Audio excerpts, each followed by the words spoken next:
அண்மை செய்தி திருவள்ளூர் மாவட்டம் திரு ஆயர்பாடி ரயில்வே மேம்பாலம் கீழ் தேங்கிய மழைநீரில் தற்போது அரசு பேருந்து சிக்கியுள்ளது. அண்மை செய்தியை தற்போது நாம் பார்த்துக் கொண்டிருக்கிறோம். பல்வேறு பகுதிகளில் வெளுத்து வாங்கும் கனமழையை தொடர்ந்து திருவள்ளூர் மாவட்டத்தில் தற்போது மழைநீரில் அரசு பேருந்தானது சிக்கியுள்ளது. அது தொடர்பான காட்சிகளை நாம் பார்த்துக் கொண்டிருக்கிறோம். மழைநீரில் சிக்கிக்கொண்ட அரசு பேருந்திலிருந்து மக்கள் கடும் அவதியுடன் தற்போது வெளியேற்றப்பட்டு வருகின்றனர். அண்மை செய்தியை தற்போது நாம் பார்த்துக் கொண்டிருக்கிறோம். திருவள்ளூர் மாவட்டம் திரு ஆயர்பாடி ரயில்வே மேம்பாலம் கீழ் தேங்கிய மழைநீரில் அரசு பேருந்தானது சிக்கியுள்ளது. கடும் சிரமத்துடன் அதிலிருந்து பயணிகள் வெளியேறும் காட்சிகளை தற்போது நாம் பார்த்துக் கொண்டிருக்கிறோம். திருவள்ளூர் மாவட்டம் திரு ஆயர்பாடி ரயில்வே மேம்பாலம் கீழ்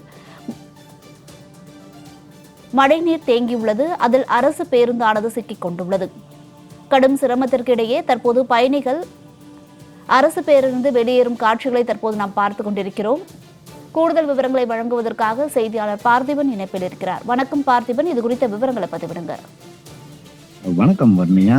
பொதுமக்களுக்கு இது போன்ற ஒரு சூழ்நிலை ஏற்படவே கூடாது. காரணம் என்னவென்றால், இந்த திருவள்ளூர் மாவட்டங்களில் சுற்றுவட்டார பகுதியில் தொடர்ந்து 1 மணி நேரத்துக்கு மேலாக இடைவிடாமல் கனமழையானது பெய்து வருகிறது. பெய்து வரக்கூடிய இந்த கனமழையால் பொன்னேரி ரயில்வே மேம்பாலம் கீழ் தற்போது இந்த மழைநீர் தேங்கி இருக்கக்கூடிய நேரடியாக நம்ம பார்க்க முடிகிறது. இந்த எப்பொழுதும் மழை வந்தாலும் சரி, இந்த பொன்னேரி பிரிட்ஜ் ரயில்வே மேம்பாலம் கீழ் இந்த அளவிற்கு ஒரு கடும் சிரமம் ஏற்படுவதை நம்ம நேரடியாகவே பார்க்க முடிகிறது.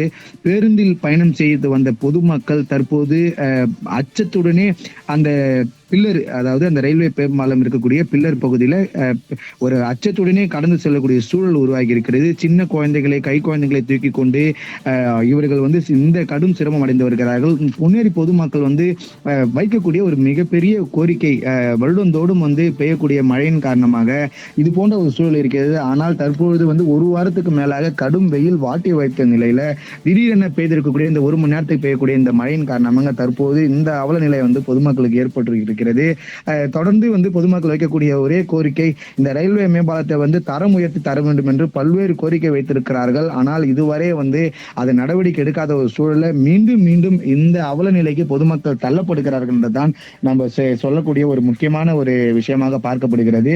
அந்த பேருந்து திடீரென்று அந்த பாலத்தை கடந்து வந்த போது ஒரு மணி நேரம் தான் மழை தொடர்ந்து பெய்து வருகிறது. திடீரென மழை 4 பகுதியில் இருக்கக்கூடிய மழை நீர் ஒரே பகுதியில் தேக்கம் அடைகிறது என்றால் இது பொன்னேரி ரயில்வே மேம்பாலம் தான். இந்த மேம்பாலத்தில் மழைநீர் வெளியே செல்வதற்கு வழி இல்லை. அதனால் பேருந்து தற்போது சிக்கிக் கொண்டிருக்கிறது.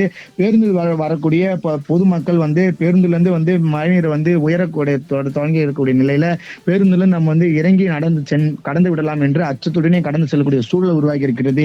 இனியாவது இந்த அரசு பொதுமக்கள் கோரிக்கை ஏற்று அந்த பகுதியில் இருக்கக்கூடிய நாடாளுமன்ற உறுப்பினர் சசிகாந்த் செந்தில், இவர் தற்போது நாடாளுமன்ற உறுப்பினர் அதிக வாக்குகள் வித்தியாசத்தில் வெற்றி பெற்றவர். ஆனால் பொதுமக்கள் வைக்கக்கூடிய கோரிக்கையை ரயில்வே நிர்வாகத்திடம் முறையிட்டு தங்களுக்கு இந்த மேம்பாலத்தை உயர்த்தி தர வேண்டும் என்றால் தற்போது பொதுமக்கள் வைக்கக்கூடிய பிரதான கோரிக்கையாக இருக்கிறது.